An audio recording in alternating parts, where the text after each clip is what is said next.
I had to put the iconic scene down there because many people in the audience may not have been born even before this movie was made available. But I want to share, metrics are going to help you tell the story of how your support team is generating value for the company. I want to share some ways to think about metrics and how to position with the finance team. But I'm not going to show you how to build them, or there are plenty of resources out there for that.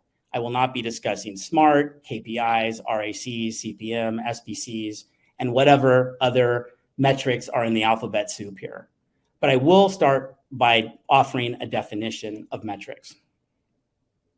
Metrics tell an organization what they're doing, what it's doing, where it's been, where it may be headed, that something could be going wrong, and when it reaches a target. And with the technology advancements we've had over the past few decades, it's easier than ever to measure every aspect of the business. Having so much data can create an environment where it's difficult to understand what's really going on.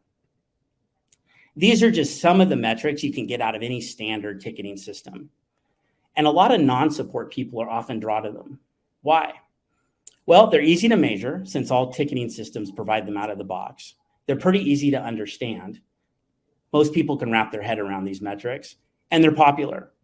Vendors, blog posts will tell you these are the key support metrics. But as we support folks know, these types of metrics rarely tell the whole story. In fact, they rarely tell any story without context. While these metrics are crucial for managing a support team or measuring your customer experience, they don't provide the business a clear understanding of your value.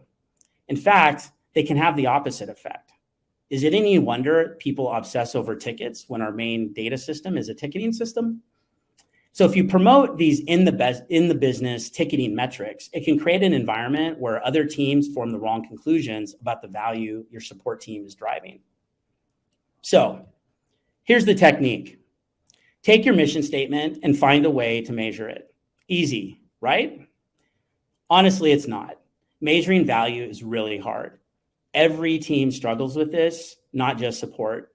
The only exception to that is sales. It's really easy to measure salespeople's value. But here are some tips for measuring support value. As I said, measuring value is hard. You as the support leader will need to spend time and figure it out. Don't expect to find it in the ticketing vendor's standard reports. In fact, it may not be in your ticketing system at all. It's too specific for your company's situation and priorities. It may require multiple inputs and data from other teams. So enlist your finance team and have them help you figure this out.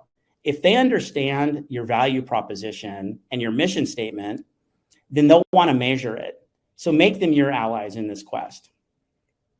So to recap metrics, don't define yourself with operational metrics. You use that information to lead your team, not to define your value. Design and present a few metrics that support your organizational value proposition and make sure your finance teams knows what they are.